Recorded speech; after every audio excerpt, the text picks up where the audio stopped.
Hola, ¿cómo estamos hoy? Otra vez, gracias por acompañarme. Hoy voy a continuar con el libro de Apocalipsis. Y son 7 congregaciones a las que Jesucristo se dirige. Esto es claro ya desde los cielos. Sabemos que voy a buscar el capítulo.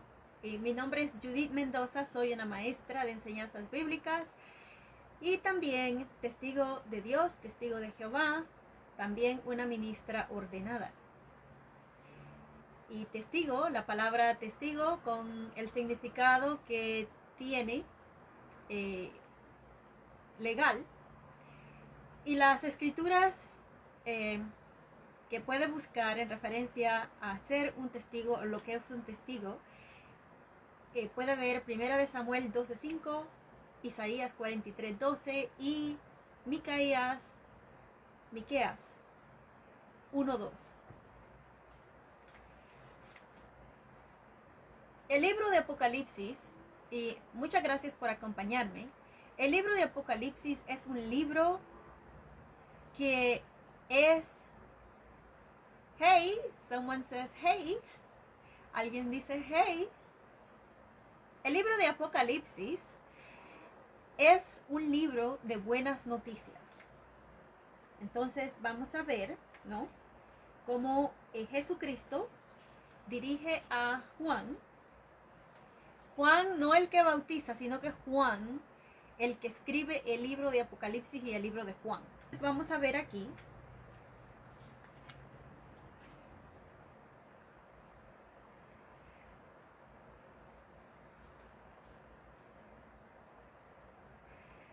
Y en el capítulo 1 de Apocalipsis dice, en el versículo 10, por inspiración llegué a estar en el día del Señor y oí detrás de mí una voz poderosa de ángeles de las 7 congregaciones, y los 7 candelabros representan a las 7 congregaciones.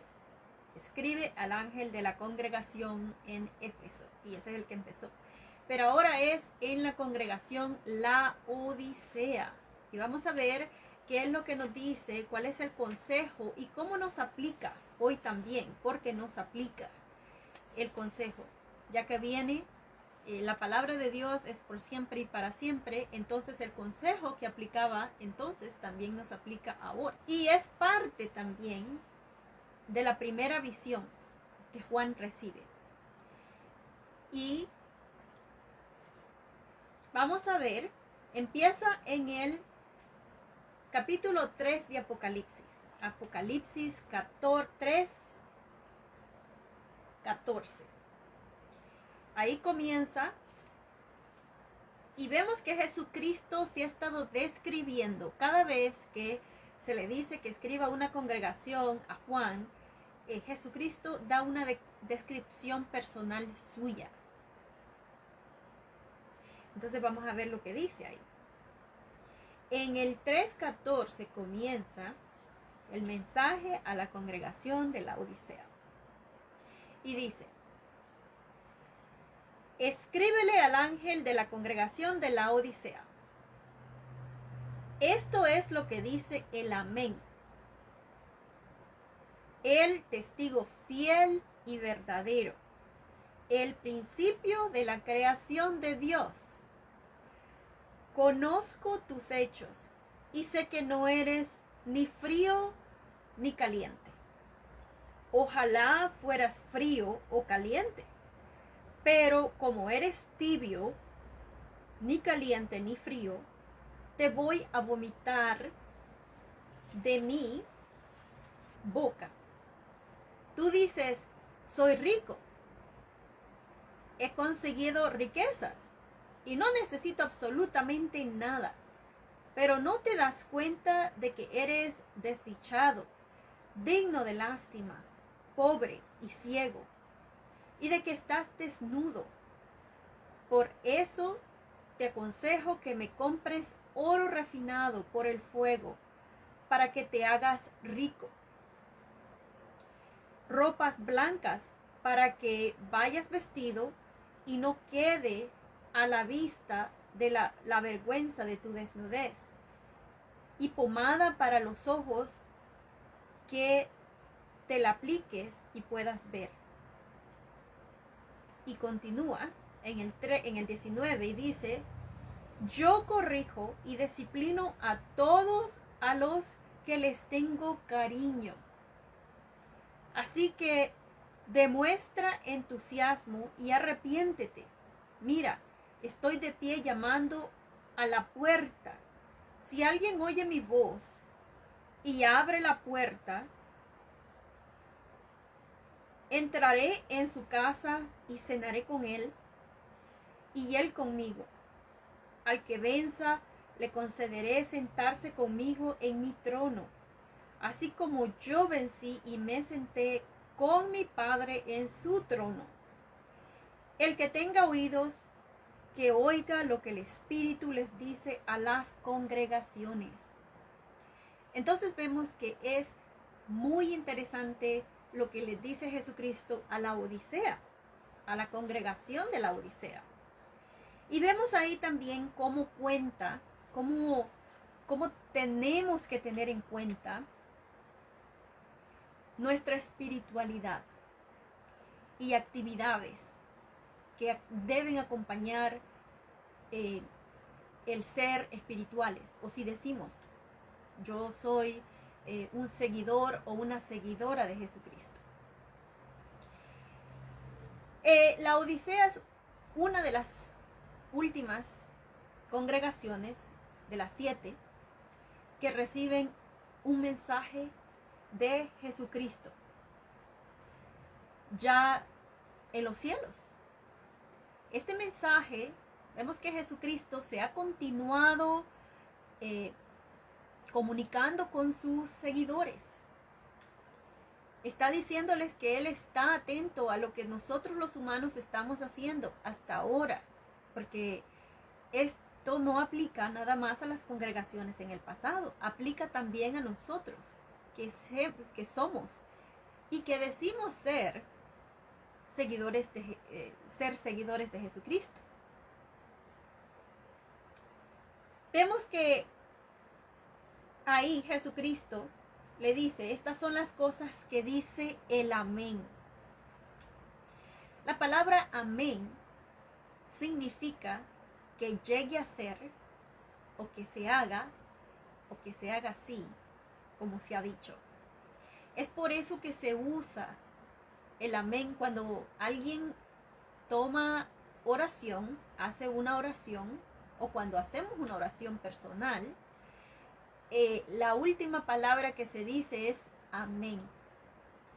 Y el amén significa que así sea. O sea, que lo que se ha dicho en esa oración, uno dice que se haga así como uno también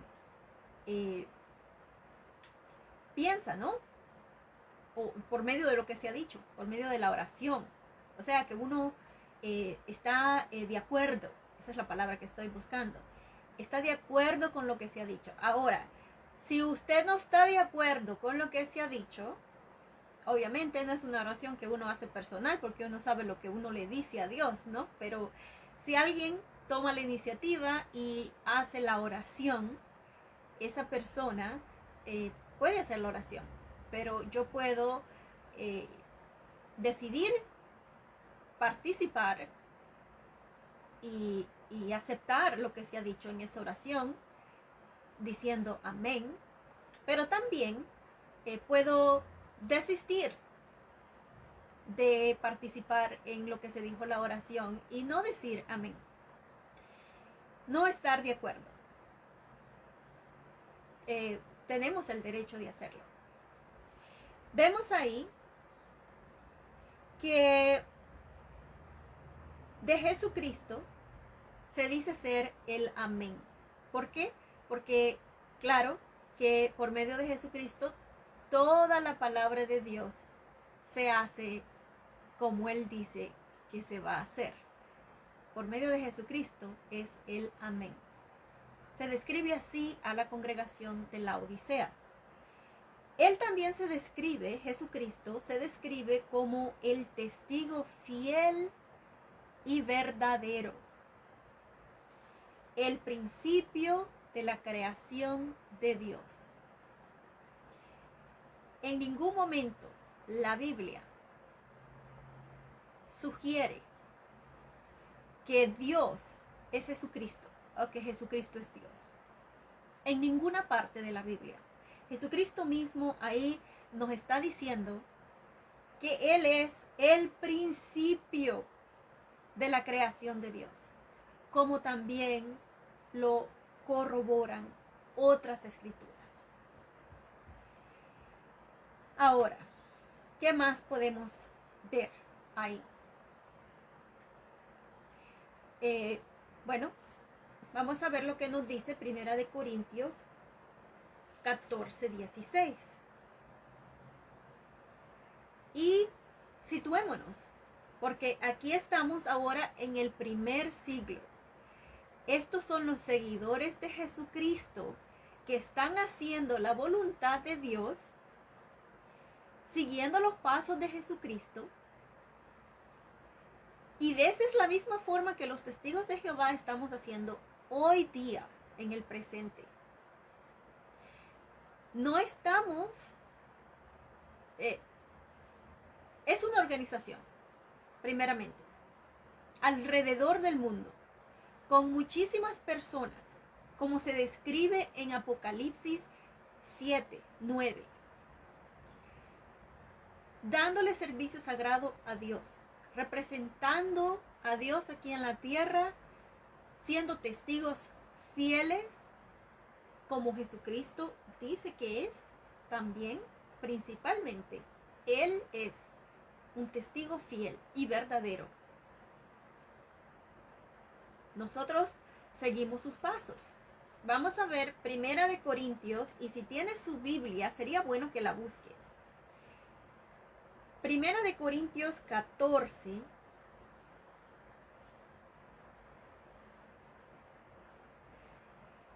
...16... y vamos a ver qué nos dice ahí. Primera de Corintios 16 dice: de lo contrario, si tú alabas a Dios con un don del Espíritu, ¿cómo dirá amén a tu oración de agradecimiento la persona común que está con ustedes si no sabe lo que estás diciendo? Y ahí se llega a explicar. Si leemos el contexto, dice: es cierto, tu forma de dar gracias es excelente, pero la otra persona no está siendo edificada. Le doy gracias a Dios porque hablo en más lenguas que todos ustedes. Aún así, en la congregación prefiero decir 5 palabras con mi mente para poder enseñar también a otros que decir 10,000 palabras en otra lengua. Vemos que el apóstol Pablo era una persona que se identificaba humilde, una persona que tenía límites, se limitaba, sabía sus límites, pero también a la misma vez sabía cómo tomar las oportunidades. Veía las oportunidades y las tomaba. Entonces ahí lo que se nos está recalcando es acerca de cómo dirá amén a tu oración de agradecimiento la persona común que está con ustedes y no sabe lo que estás diciendo. Ahí se nos quiere decir, se nos está diciendo, como lo acabo de explicar, que tenemos la opción, como lo tenían los de Corinto, los de la congregación de Corinto, de decir amén si ellos entendían y estaban de acuerdo con lo que se había orado, pero también podían desistir si no entendían. Ahí el apóstol Pablo nos está dando un ejemplo de eso. Jesús se dice también ser el testigo fiel y verdadero. ¿Por qué? Bueno, vemos que Jesucristo era fiel. se mantuvo fiel hasta el fin de su vida humana. Aunque fue perseguido hasta la muerte, Jesucristo se mantuvo íntegro. Y claro, se merece ser, ¿no?, llamado fiel y verdadero. Y la palabra testigo está usándose en la misma forma que usamos la palabra testigo como ser un testigo ocular, que se usa legalmente, con los mismos términos. Vemos que también Jesucristo era digno y es digno de confianza, y era un hombre justo, que amaba la justicia, como Jehová Dios, como el representante de Dios, como hecho a la imagen de Dios, como conoce a Dios.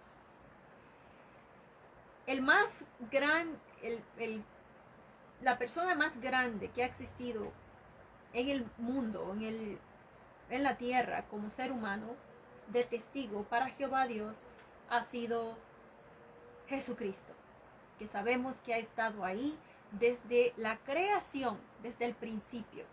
Él dice ahí que Él es el testigo fiel y verdadero, el principio de la creación de Dios. O sea, que cuando Jesucristo se refiere a que Él es un testigo, no se refiere nada más cuando Él estaba en la tierra como ser humano, sino que toda la vida en la cual Jesucristo ha vivido desde el comienzo de su vida, desde que Jehová Dios lo creó. Entonces, eso es algo bastante único, ¿no?, que aprender. ¿Por qué? Porque usualmente nos visualizamos a Jesucristo nada más cuando estaba en la tierra. Y ponemos aparte cuando Él estaba en los cielos, antes de venir a la tierra, antes de que su padre, Jehová Dios, lo pusiera en el vientre de María para que creciera como un ser humano. Y también después, cuando Él muere.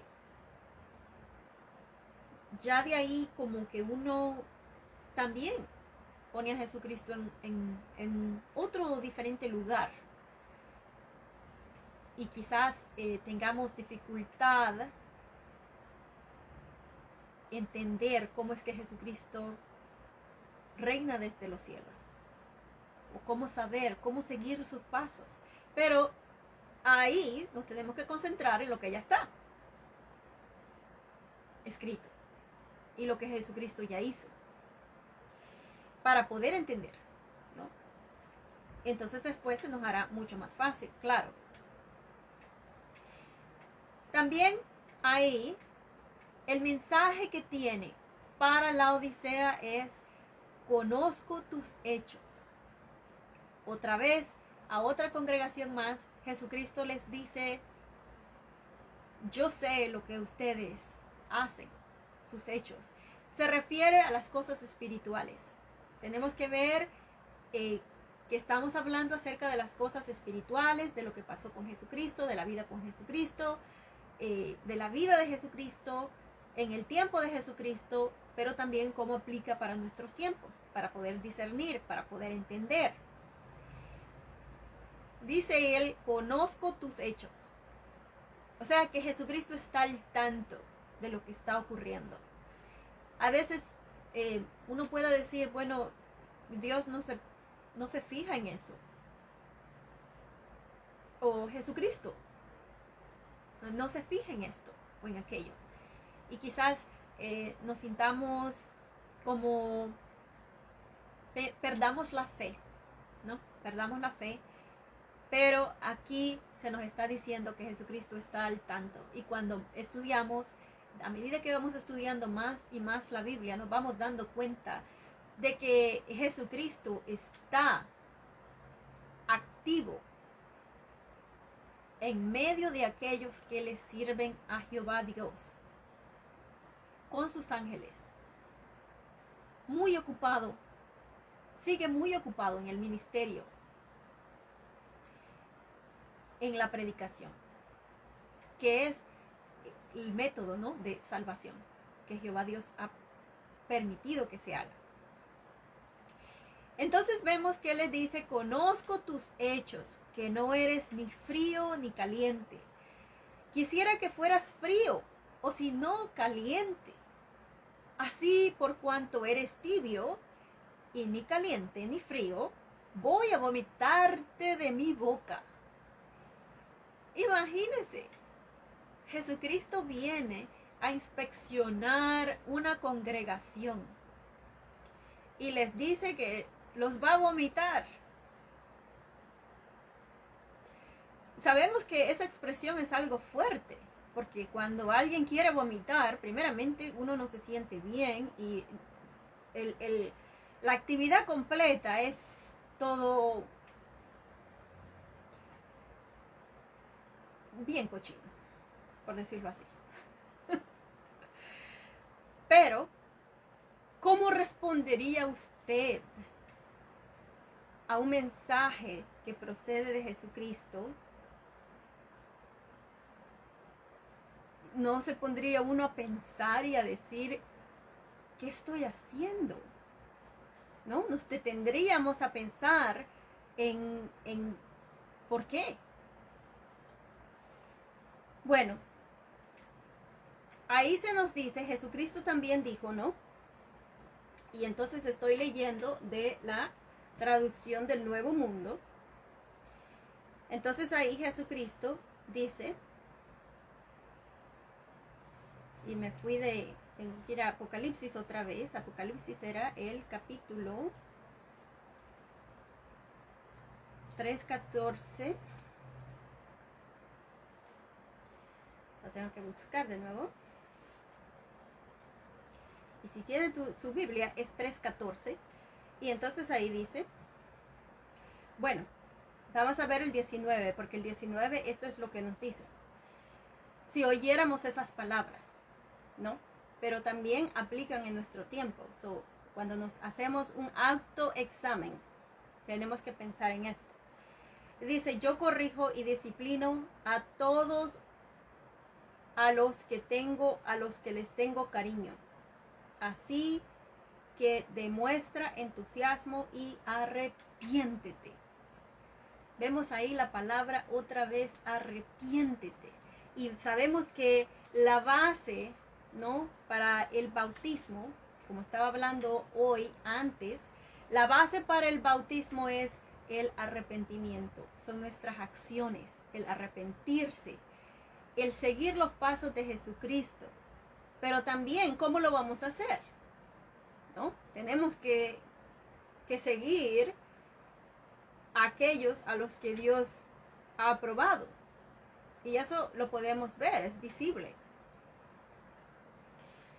Y como he preguntado antes, si usted va a la Biblia y busca Mateo 28, 18 al 20 y lo compara con Apocalipsis, el capítulo 7, versículo 9, ese grupo de personas que se ven ahí enfrente del templo vestidos de blanco, con sus vestidos blancos. Y cuando se refiere de vestidos blancos no quiere decir como yo, que tengo un vestido blanco puesto, una camisa, una blusa blanca puesta. Y no, se refiere a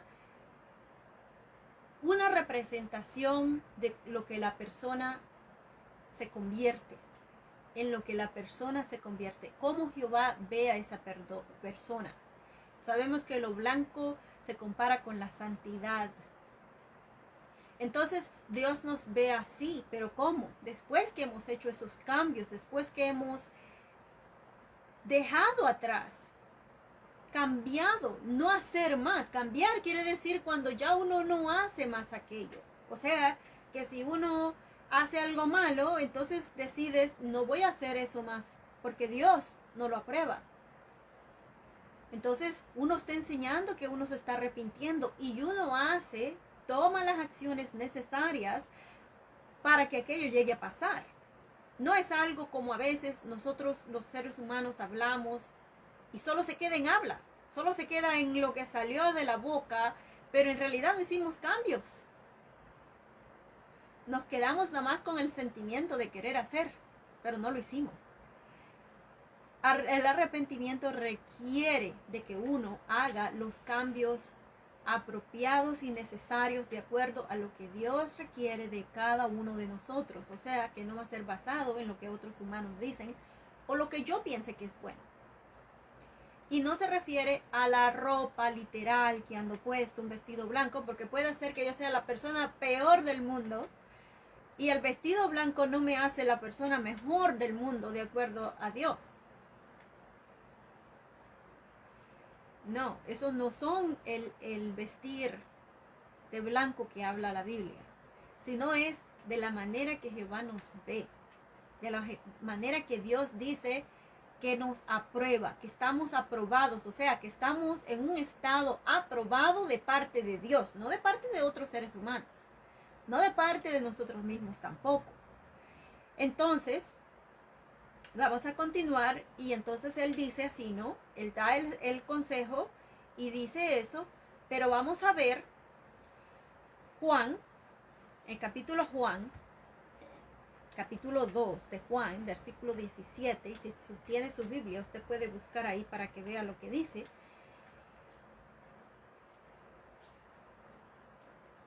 Y es Juan 2:17.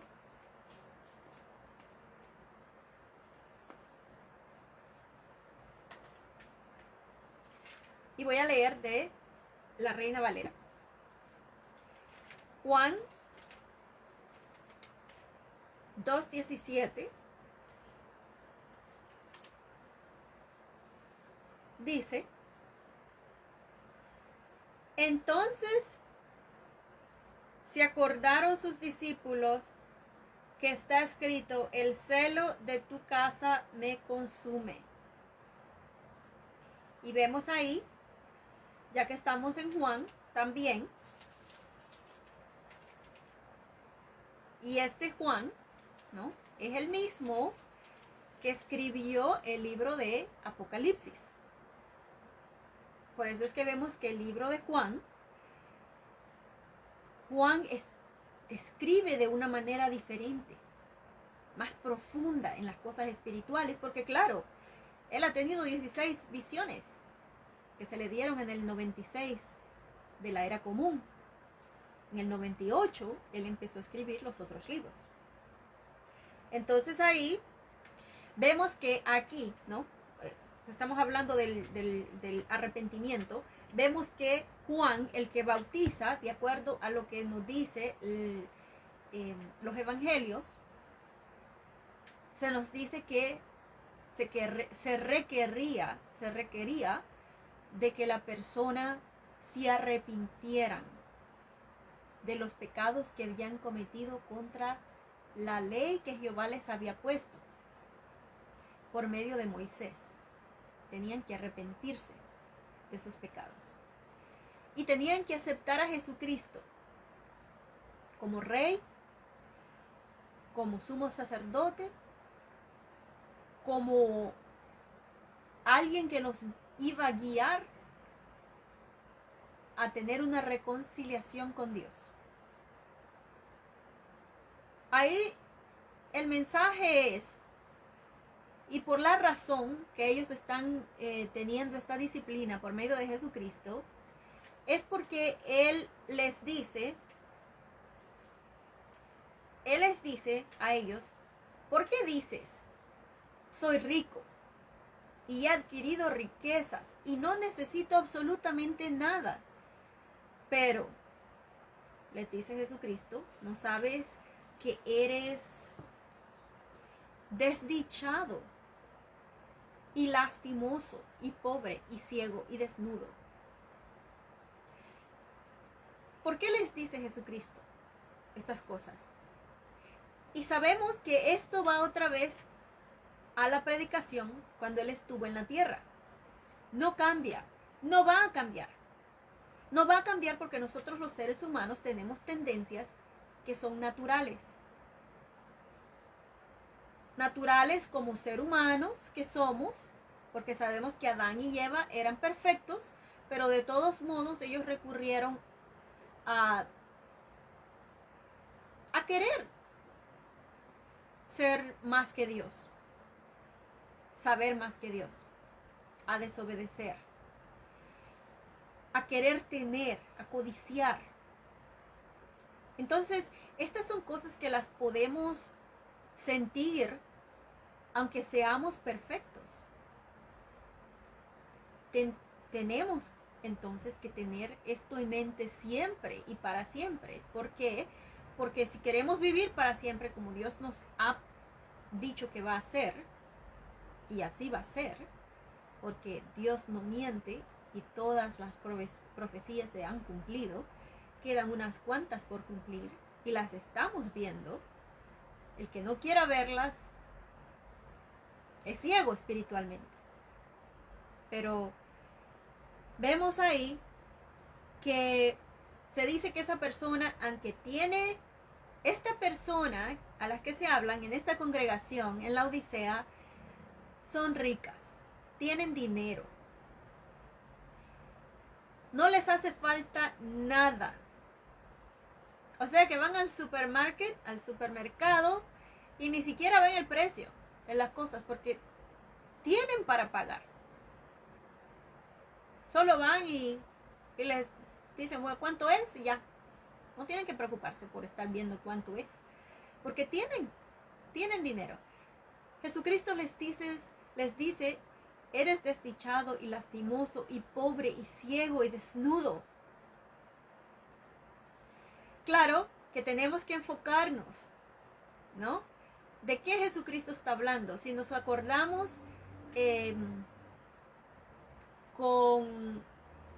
como Jesucristo cuando estaba en la tierra, cuando predicaba,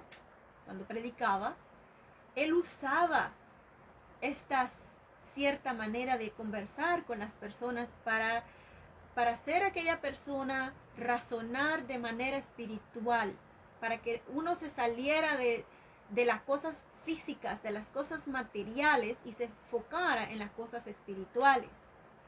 Entonces, ahí, ¿qué pasa con ellos? Bueno, estas personas de esta congregación viven en una ciudad acaudalada.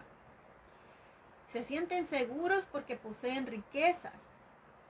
Puede que su estilo de vida haya sido afectado por el estadio, ¿no? A veces vemos las ruinas de ese lugar que todavía existen. Estaba el estadio, habían teatros, habían gimnasios y bueno, se habían hecho amadores del dinero, amadores del placer, en vez de amadores de Dios. Ya desde entonces a ellos les iba aplicando lo que dice 2 de Timoteo 3 del 1 al 5 o al 6. Ahora, sí, los de la Odisea tenían dinero y la Biblia no condena el tener dinero. Quiero aclarar eso. La Biblia no condena el que uno tenga dinero de una manera apropiada, no haciéndole daño a los demás. Cualquiera puede tener su negocio. Jesucristo mismo era un carpintero y obviamente tenía su propio negocio, pero tampoco, obviamente, no le robaba a las personas, obviamente no estafaba a nadie, obviamente no les mentía a las personas. Obviamente Jesucristo hacía también en su trabajo las cosas que le agradaban a Dios. O sea que no era solo en la predicación. Y tenemos que fijarnos en eso. Porque a veces, como nos gusta separar las cosas, podemos ponernos a pensar, bueno, una cosa no tiene que ver con la otra. El trabajo es el trabajo y las cosas que son espirituales son las cosas espirituales, y ese sentimiento que uno siente de como que soy espiritual, pero en realidad es por, no sé, por lo que se nos ha enseñado, por lo que tenemos la costumbre ya de hacer. Pero entonces, esto no es lo que Jesucristo estaba hablando, claro. El tener dinero no es condenado por la Biblia. el uno tener riquezas y llegarse a ser rico, porque una persona se puede hacer rico por cualquier cosa, puede ser por una herencia que herede esa persona, puede ser porque esa persona tiene buenos cálculos de negocios y puede establecer buenos negocios y le va bien en sus negocios. Y entonces se hace de dinero y multiplica ese dinero y se hace más dinero. No hay nada de malo en eso. Lo malo es cuando uno hace de eso primero en su vida. Cuando eso se convierte en primordial y ya no hay tiempo entonces para Dios. Eso ahí es cuando dice Jesucristo, te quiero vomitar. Entonces, vemos que en los de la Odisea, ellos tenían muchísimas cosas que les podía entretener su tiempo, así como ahora también. Se habían hecho amadores del dinero, amadores del placer, en vez de amadores de Dios. Sí tenían dinero, pero habían acumulado pocos tesoros para con Dios. Y sabemos lo que nos dice la Biblia acerca de eso en Mateo 6. Si vamos a Mateo 6, 19.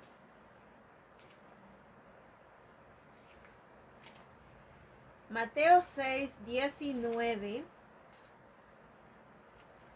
al 21 dice: no os hagáis tesoros en la tierra, donde la polilla y el orín corrompen, y donde ladrones minan y hurtan, sino haceos tesoros en el cielo, donde ni la polilla ni el orín corrompen, y donde ladrones no miran ni hurtan, porque donde esté vuestro tesoro, ahí estará también vuestro corazón. ¿Qué nos puede llevar nuestro corazón? O sea, cuando la Biblia habla acerca del corazón, habla acerca de uno, de cómo yo soy.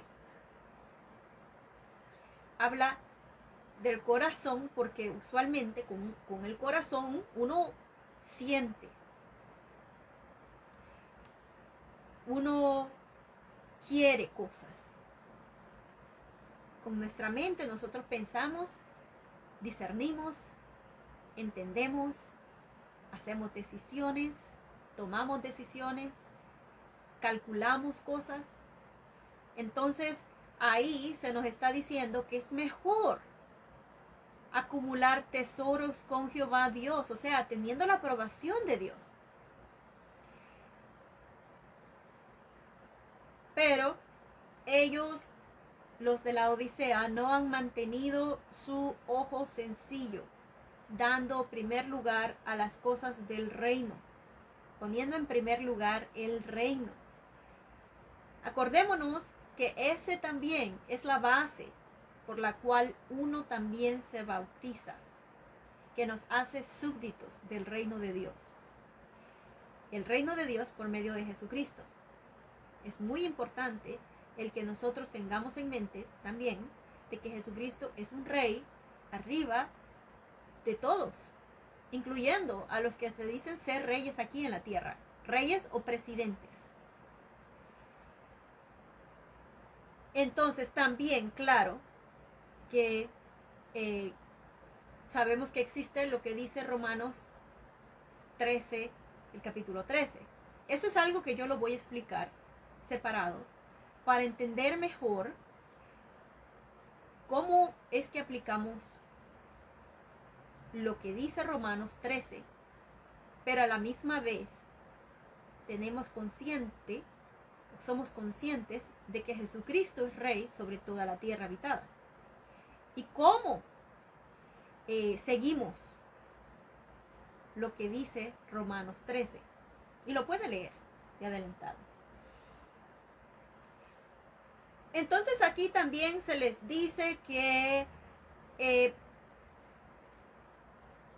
van a estar pobres, claro, pobres en un sentido espiritual, porque no han guardado nada para con los tesoros para Dios.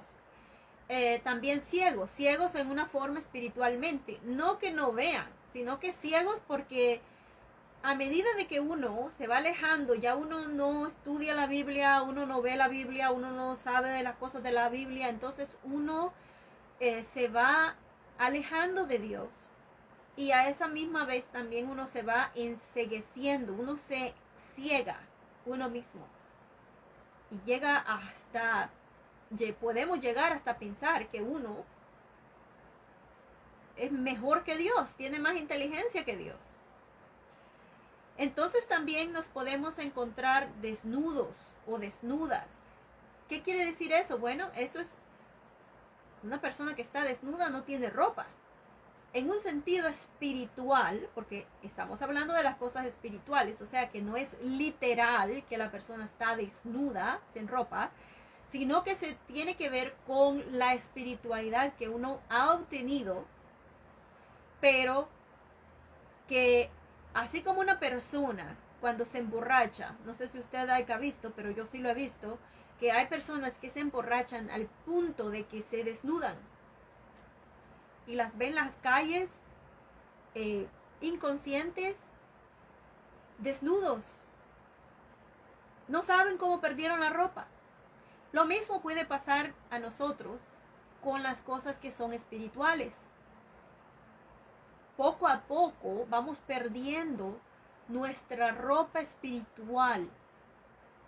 Y en vez de ser más como Dios, reflejando a Dios, imitando a Dios, haciendo lo bueno que tenemos el potencial de hacer, no lo hacemos. Sino que nos vamos alejando más y más y más. Y vamos a perdiendo esa ropa espiritual. A medida que quedamos desnudos, sin nada. Otra vez, quizás otra vez, como que si nunca hubiéramos tenido conocimiento de lo bueno y de lo malo.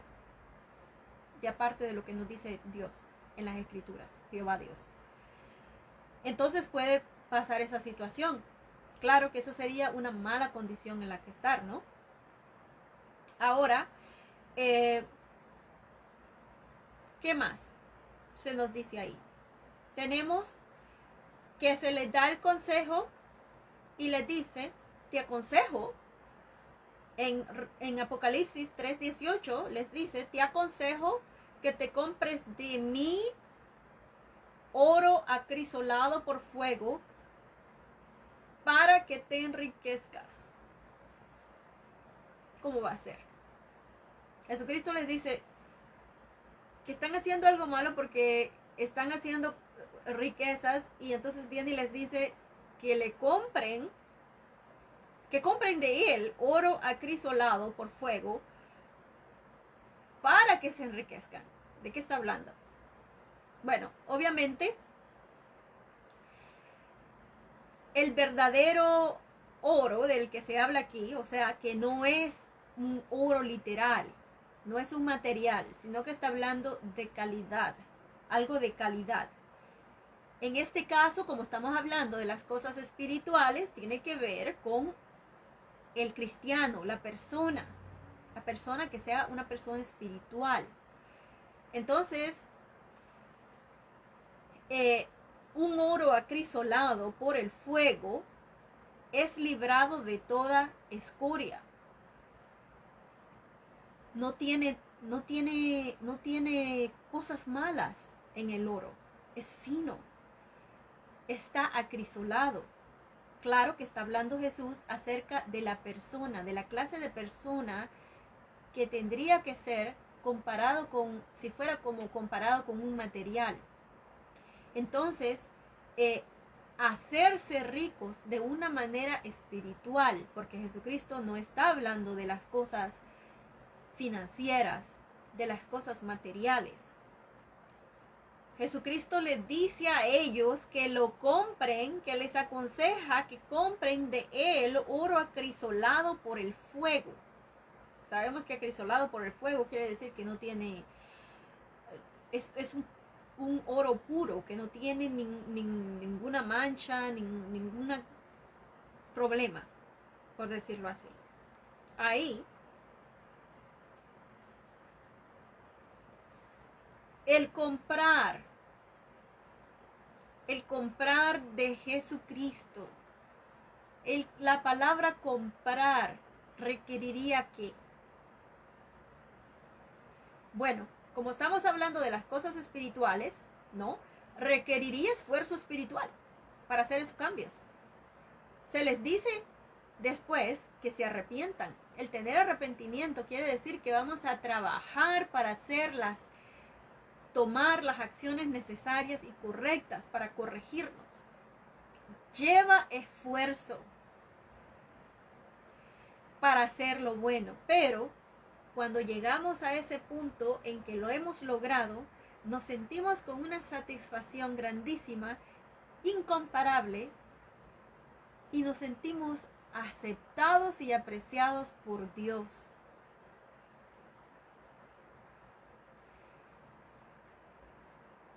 Tenemos entonces un propósito y valor porque somos aceptados por Dios. Entonces también ahí el comprar requiere que alguien trabaje para poder tener, para poder comprar, ¿no? Lo mismo requiere con lo que tiene que ver con los esfuerzos que tenían que hacer aquellos de la Odisea para poder volver a estar en la misma situación en que estaban antes, cuando estaban siendo aprobados por Dios. ¿Qué más se les dice ahí? También se les dice en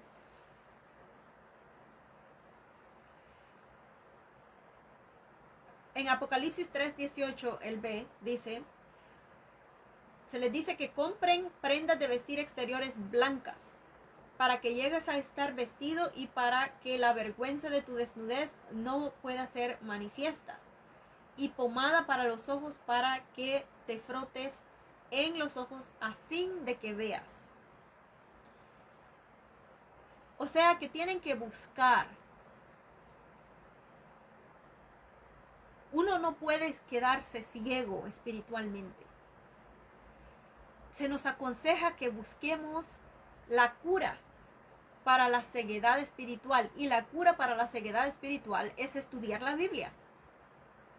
Estudiar la Biblia, comprender lo que la Biblia dice, discernir de aparte de las Escrituras, seguir los pasos de Jesucristo, predicar, bautizarnos, arrepentirnos primeramente de nuestros pecados a medida que vamos estudiando la Biblia. Y por eso es que los testigos de Jehová existen, para hacer el trabajo que Juan hacía, el de bautizar, el de preparar las personas para Jesucristo, para el reino de Dios, para ser súbditos del reino de Dios. No hay otra organización que esté haciendo esto.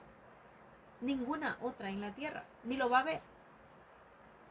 Sabemos que los testigos de Jehová se encuentran alrededor de más de 240 tierras, incluyendo islas, hablando en más de 1000 idiomas. ¿Qué organización hace eso? Ninguna. Y aparte de eso, no importa de dónde somos, estamos unidos. Unidos alrededor de la tierra por una cosa, lo que dice la Biblia. Siguiendo las enseñanzas que la Biblia dice, siguiendo las leyes que la Biblia dice, y aceptando lo que dice y haciendo cambios y tratando de agradar a Jehová Dios. Todos tenemos ese mismo propósito alrededor de la tierra. Todos llegamos a la misma conclusión, y si usted lee la Biblia también va a llegar a la misma conclusión. Entonces, aquí se dice que hay que buscar la solución a esa ceguera espiritual.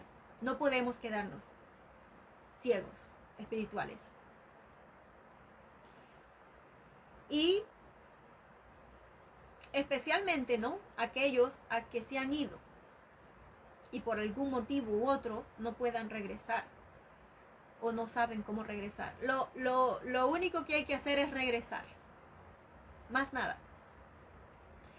Y se lo digo de experiencia, porque en mis años casi 30 años de que soy testigo de Jehová, también he estado en tiempos en que no he podido servir como testigo de Jehová porque no he sido un buen ejemplo en tiempos anteriores. Pero Jesucristo dice, arrepiéntanse, vuelvan y curen esa ceguera que tienen. Y claro que como he dicho, uno va perdiendo poco a poco lo que es el vestir espiritual. No pasa de un día a otro, aunque a veces quizás algunos sí, pero depende de cuánto uno esté espiritual. Toma tiempo, pero puede pasar. Y quizás no hasta el extremo de estar desnudos, pero puede pasar. Entonces, lo que tenemos que hacer es volver, más nada. No hay shortcut, no hay un plan de volver, nomás volver. Volver a estar activos espiritualmente. Entonces, y siguiendo claro, estudiando la Biblia, le aconsejo que si se ha ido de la congregación, se ha ido de las cosas de Dios, le aconsejo que comience estudiando la Biblia en su casa. Léala todos los días y deje que Jehová Dios le hable. Y después vamos a tener que coger el orgullo y la vergüenza que tengamos y volver. Ahora,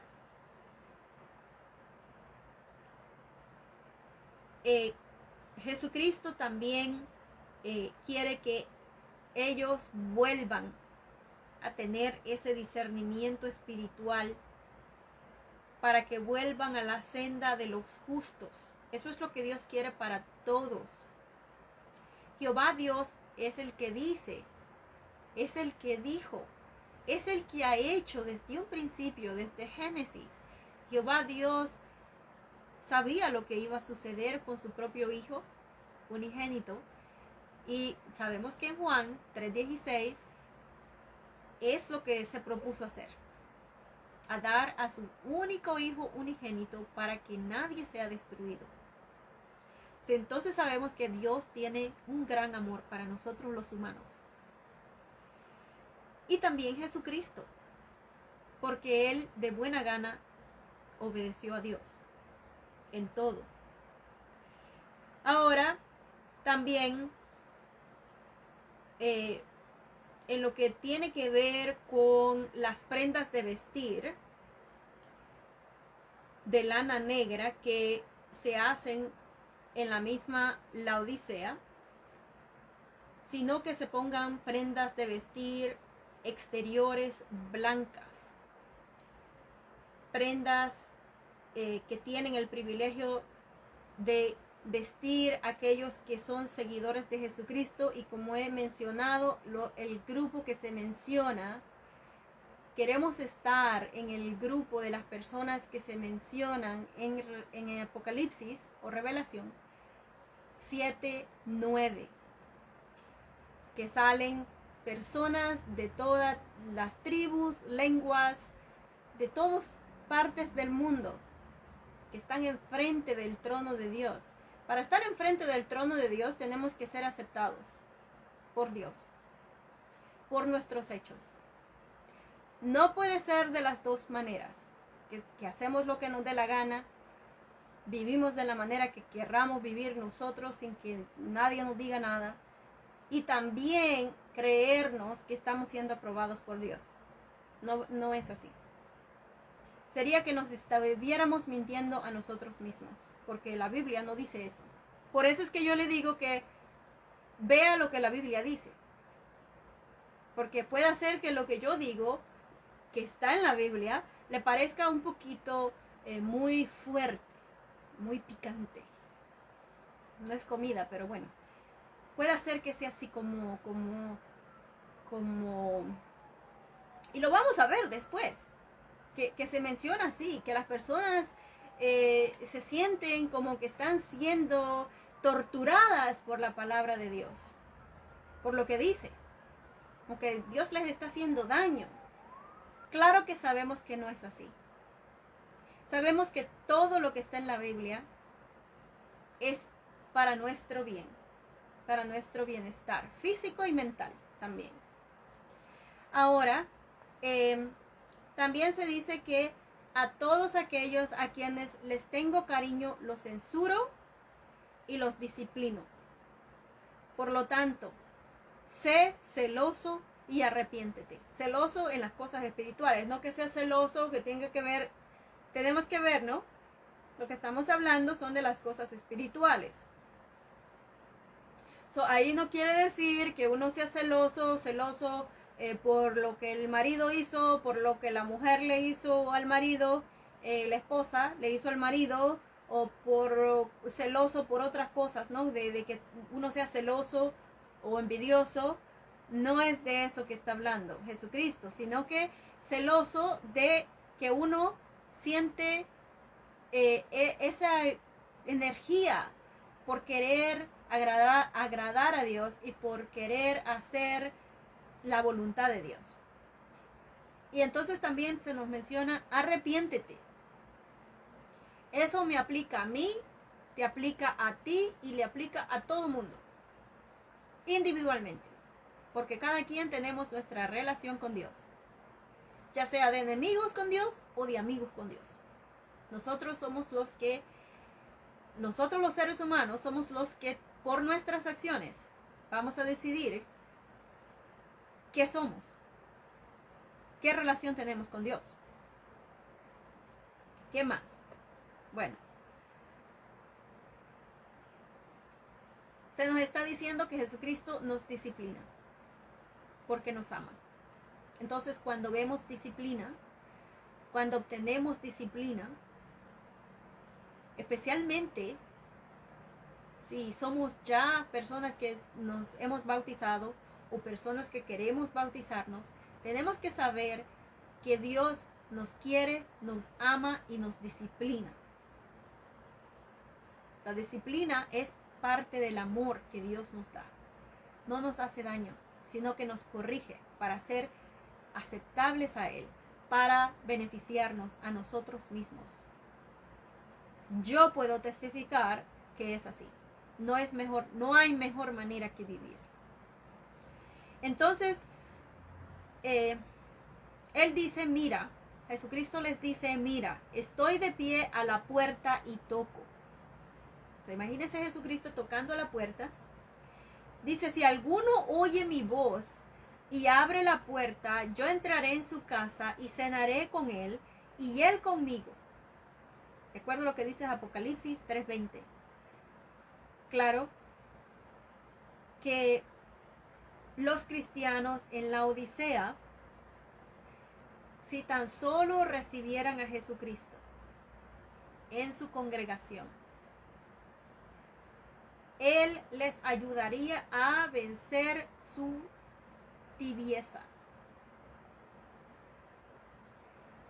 Jesucristo quiere hacer eso con todos nosotros. Lo que aplica en la congregación de la Odisea, aplica a todas las congregaciones desde el primer siglo hasta nuestros tiempos y hasta después de Armagedón, del día de juicio de Dios. Porque el día de juicio de Dios va a acabar con aquellos que se oponen a Dios. O sea que nosotros los testigos de Jehová no somos los que le damos juicios a nadie. Nosotros solo repetimos lo que la Biblia dice y le explicamos a las personas. Estudiamos la Biblia con las personas. Llegamos a ver a que las personas tengan un conocimiento exacto de lo que la Biblia dice. Y que aprendan ellos a usar, aprenda usted a usar la Biblia. No, nosotros los testigos de Jehová no estamos dándole un juicio a nadie. Es Dios por medio de Jesucristo que lo va a hacer. Eso es algo también que lo voy a explicar en la explicación que voy a dar acerca de cómo tenemos que entender Romanos 13. También se les dice a ellos que los que venzan van a tener un trono.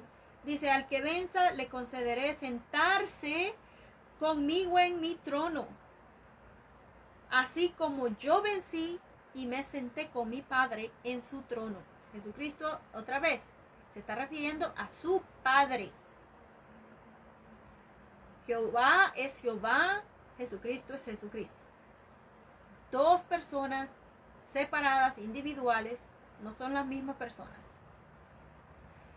La palabra Trinidad no existe en la Biblia. Eso es un invento de los hombres, que comenzó en el año 300. Con Constantino, en Constantinopla. Creo que sí se llama la ciudad. Constantinopla. Constantino, con él comenzó la Trinidad. No es una palabra que existe en la Biblia, está basado en nada bíblico. No hay nada que corrobore la Trinidad. Entonces, dice Jesucristo otra vez a la congregación, el que tenga oído, que oiga lo que el Espíritu dice a las congregaciones. Y sabemos que este grupo al cual se van a sentar en el trono con Jesucristo, no son la gran muchedumbre que habla la Biblia, porque la Biblia habla de dos grupos en Apocalipsis. Y desde antes también Jesucristo habló de que tenía dos grupos de ovejas. Claro que en Apocalipsis ya después se deja ver cuáles son esos dos grupos. Se deja ver que un grupo tiene un número específico, que son 144,000 que gobiernan con él. Antes y durante la gran antes y durante nuestro tiempo, o sea que después que Jesucristo en 1914 es instalado como rey en el cielo, oficialmente, como David, ¿no? Que fue ungido, pero no fue instalado como rey hasta después. Lo mismo pasa con Jesucristo. En 1914 él es sentado en el cielo como rey. Se deshace de todo lo Satanás, de todo lo malo, Satanás y sus demonios. Y esos han estado desde entonces en el vecindario de la tierra, en la vecinidad de la tierra, gobernando aquí en la tierra, porque no es Dios.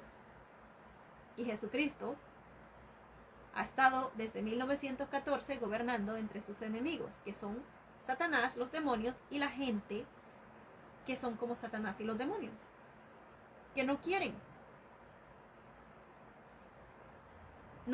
escuchar lo que dice la Biblia, ni hacer cambios en sus vidas, ni ser seguidores de Jesucristo, ni predicar, ni bautizarse, ni nada de las cosas espirituales. Entonces, esos que se mencionan en el capítulo 7 de Apocalipsis, el número específico de 144,000, los que se sientan, que dice ahí, los que se sientan conmigo en mi trono, dice Jesucristo, así como yo vencí y me senté con mi Padre en su trono. Entonces ahí también se nos deja saber que Jesucristo, el unigénito, fue creado, que no es Dios, que sí tiene poder, pero no es el Todopoderoso. Ahora, como he mencionado, las cosas materiales son importantes, pero si le damos más importancia a las cosas materiales, y eso es todo lo que es en nuestra vida, ya entonces estamos en contra de Dios. Y entonces el consejo nos aplicaría, lo que dice en la Odisea.